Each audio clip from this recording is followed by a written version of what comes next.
Abi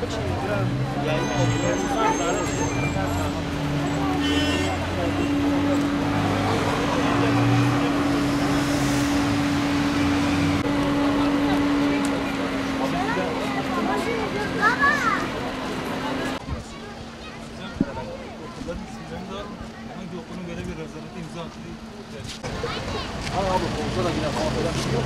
Ne fark ediyor? Milli Eğitim Bakanı bir açıklama yaptı, boş. Abi bunlar niye ya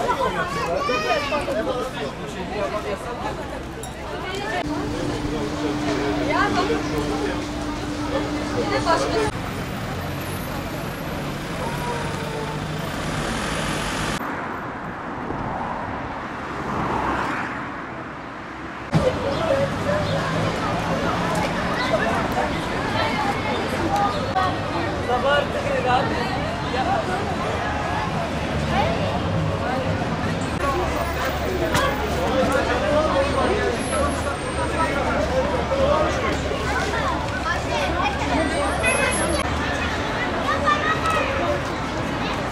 Okulları bağlıyorsun, müdürlerle iş yapıyorsun, herkesi oraya yönlendiriyorsun.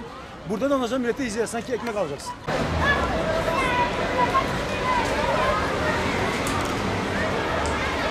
Geldik buraya, çok sıra vardır, sıcakta okula gitsek bizi içeriye bile kıyafetsizler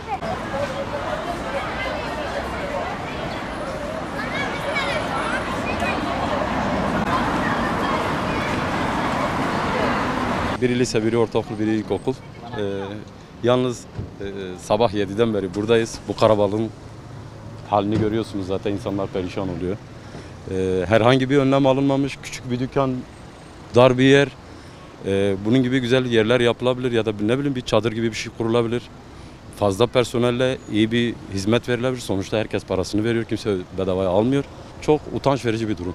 Bütün yönlendirdikleri okullar zaten herhalde anlaşmalı, bütün tavsiyeler de aynı şekilde.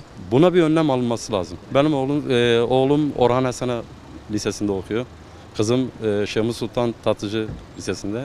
İşte küçük oğlum da Hamrabat Ortaokulu'nda. Çok külfet ediyor. Onu geçtim, bu eziyetten de artık külfeti unuttuk. Yani külfeti o kadar bizi sarmadı. Okullar tabii gittiğinizde özel olarak kart veriyorlar.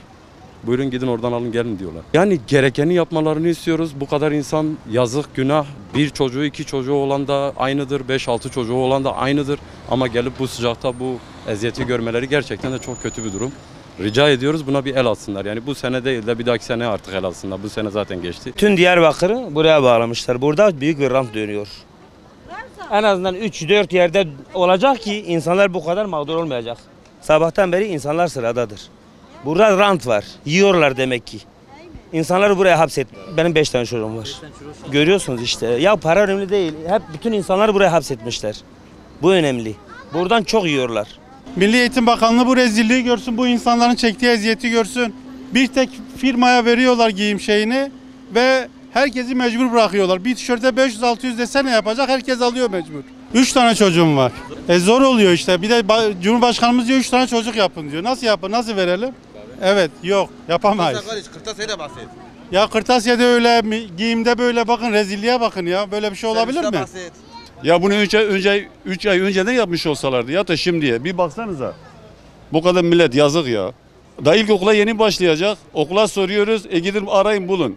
Daha kapıya gidiyorum yok. Buraya geliyorum burada yok. Nereye gideceğim? Pazartesi okul açılacak.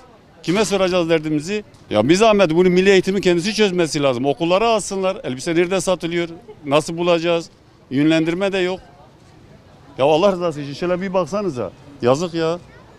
İnsanlara da yazık. Ben işi bırakıp gelmişim. Sıraya girmişim yok. Bu okulda yok. Ben nerede bulacağım?